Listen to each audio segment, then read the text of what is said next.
pause button on. A hard freeze is possible tonight, and this could pose a threat to trees and plants that are already budding across our region. Right now, we got Fox 55's meteorologist David Tillmans. He's out there after visiting an apple orchard in Kendallville. And David, what are those orchards doing to prepare and protect those plants?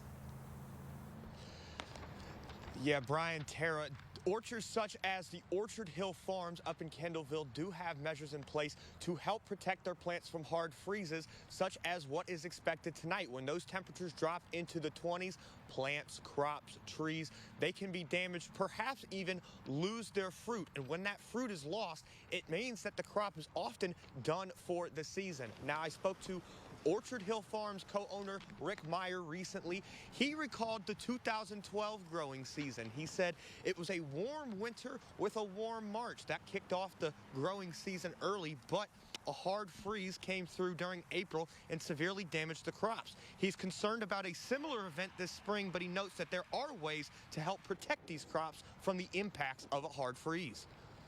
There are orchards that have more damage from frost than we do, and they install frost fans. They look like big propellers on towers. Or the old boys used to burn brush fires and things to keep the trees warm. Frost fans help pull warmer air to the surface from higher elevations. That prevents frost from forming on plants and crops. John Woodmansey, an educator with the Purdue Extension Service, notes that homeowners can cover up small plants in their yards with blankets to keep them insulated. Now, because plants and trees often bloom all at once during the growing season, early frost damage to some fruits, such as peaches, can ruin the harvest yield for the entire season. But in some instances, you may be able to salvage that fruit. And Woodmansey explains that there are ways to check for some signs of life. What you can do is split open a couple of those blooms with a knife, and if it's black in the middle, you're done for.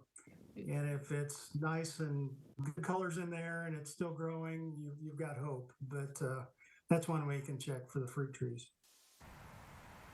Woodmansey also mentioned biennial fruiting. While this is not a guarantee, he says that a weak harvest one season could actually be followed up by a rather strong harvest the next season. Now, he notes that there are plenty of factors that go into the strength or the quality of a yield, but he says that after a dormant season, the plant has enough stored up energy to produce plenty of fruits the following year. Reporting live from the Purdue Extension Office, I'm meteorologist David Tillmans with Fox 55 News. All right, thank you, David.